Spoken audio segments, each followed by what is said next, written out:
L'exercice numéro 4 parlait donc d'un système qui était une sphère de rayon grand R et qui produisait en continu un gaz X qui n'est pas un gaz constituant l'atmosphère. Et comme la paroi de cette sphère est poreuse, eh bien le gaz X qui est produit à l'intérieur va diffuser vers l'atmosphère extérieure. On va étudier les molécules de gaz X qui diffusent depuis la surface de la sphère B. Donc, c'est-à-dire que là, ça nous permet de définir le système étudié. Le système étudié, donc, ce sont toutes les molécules de gaz à partir de la surface de la sphère B. On étudie donc un système qui est situé à une distance petit r plus grande que le rayon grand R de la sphère. C'est ce que je mentionne ici dans le corrigé. Le système étudié est l'atmosphère située à une distance petit r plus grande que grand R par rapport au centre de la sphère. Et donc, on vous demande ici pourquoi est-ce qu'on peut considérer qu'un régime stationnaire est établi. Un régime stationnaire est établi à condition que les conditions aux frontières du système sont des constantes. Or, on vous dit que le nombre de molécules de gaz présentes dans la sphère B est constant. Or, le nombre de molécules de gaz présentes dans la sphère B ne fait pas partie du système. On est avant le système, puisque le système, je répète ici, c'est tout ce qui est situé au-delà d'une distance petit r supérieur à grand R.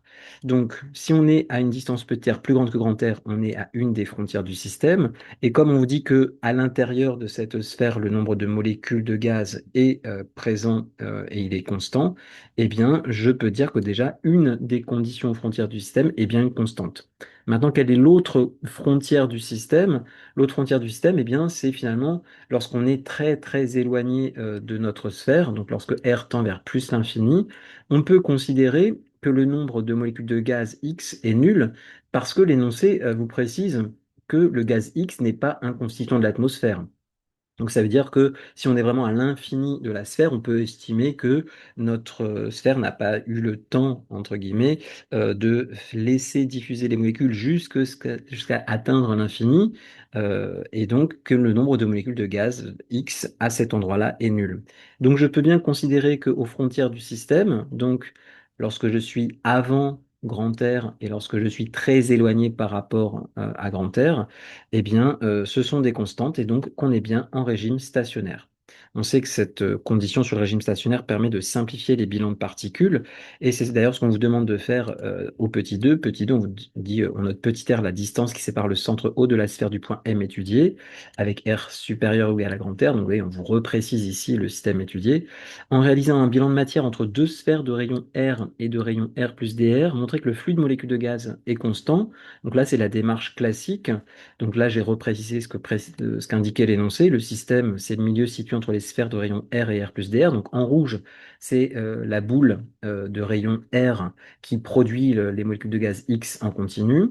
Là, j'ai dessiné une première sphère de rayon R, ici une autre sphère un peu plus grande de rayon R plus dr. Et donc le système qu'on étudie, ce sont toutes les molécules de gaz qui sont situées entre les deux sphères noires ici, donc dans cette zone que je suis en train de surligner. Le bilan de particules consiste donc à dénombrer le nombre de molécules de gaz qui sont présentes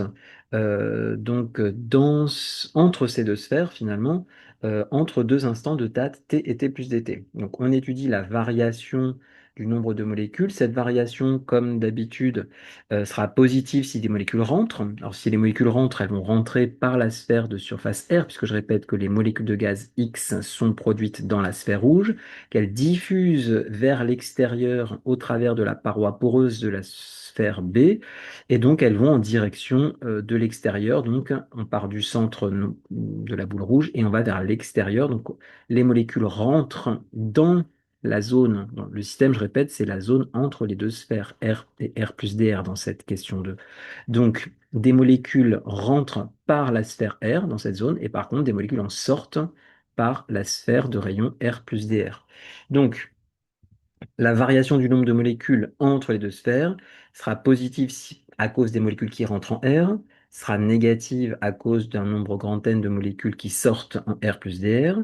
Ensuite, si j'ai des molécules qui sont créées par une réaction chimique ou nucléaire ou autre entre les deux sphères, ça va faire augmenter le nombre de particules, le nombre de molécules de gaz entre les deux sphères, et si elles sont ainsi, il y a un dispositif qui détruit les molécules, s'il y a une réaction chimique par exemple qui détruit les molécules, eh bien ça fera diminuer ce nombre. Bon, ces deux quantités vont être nulles ici, puisqu'on vous dit que, bon, on ne vous précise pas qu'il y a création ou destruction de molécules, il n'y a pas de processus interne, donc ces deux termes-là sont nuls.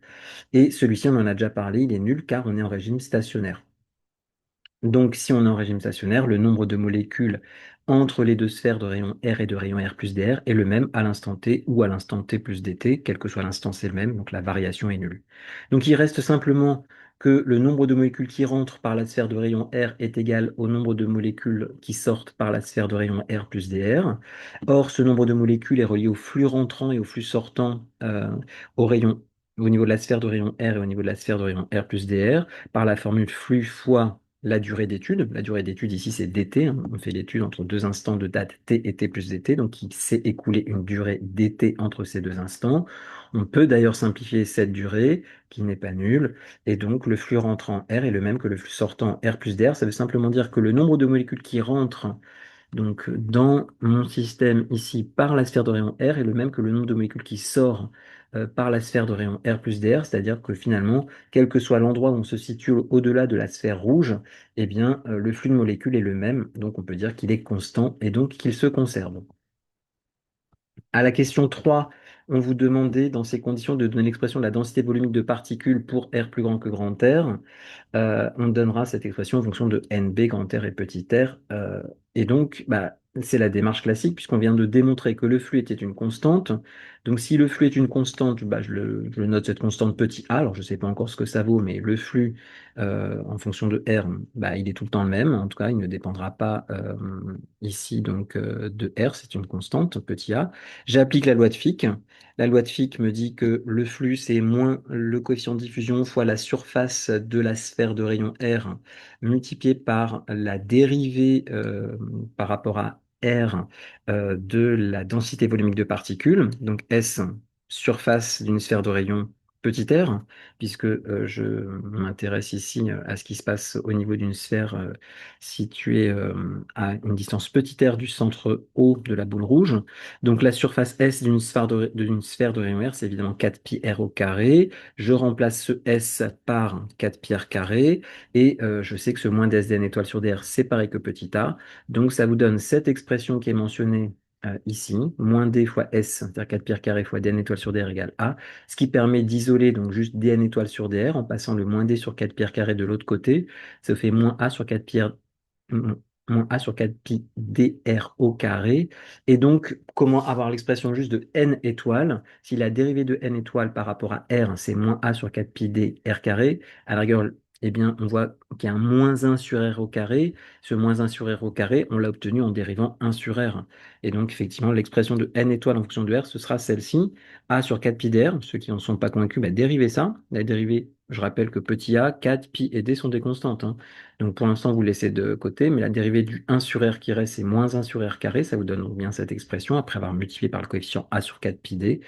Et évidemment, plus une constante d'intégration qu'il va falloir déterminer. Donc A et B sont deux constantes qu'on va déterminer grâce aux conditions imposées aux frontières du système.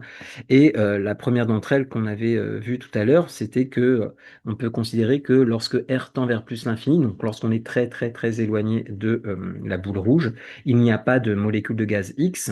Alors, c'est là que l'information qui est précise dans l'énoncé est importante, puisque on vous dit que le gaz X qui est produit par la sphère n'est pas un des gaz constituant l'atmosphère. Parce qu'évidemment, si le gaz X, c'était du dioxygène, bah, du dioxygène, il y en a quoi qu'il arrive, même si je suis très éloigné de la boule.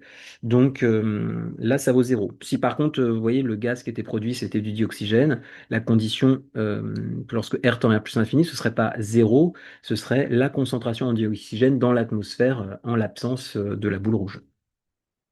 Donc, en tout cas, si on pose que n étoiles lorsque r tend vers plus l'infini est égal à 0, eh bien, si vous faites tendre r vers plus l'infini ici, bah, ce terme-là disparaît, il reste simplement n étoile égale b. Donc, ça veut simplement dire que b est égal à 0, puisque, hop là, j'ai marqué ici petit b, voilà, le n étoile, si on applique la relation qu'on a établie ici, alors, en faisant tendre petit r vers plus l'infini, ça vous fait n étoile égale 0, égale petit b, et en plus, je sais que, d'après ce que j'ai dit ici, qu'un étoile à cet endroit-là vaut 0. Donc ça veut simplement dire que B est égal à 0.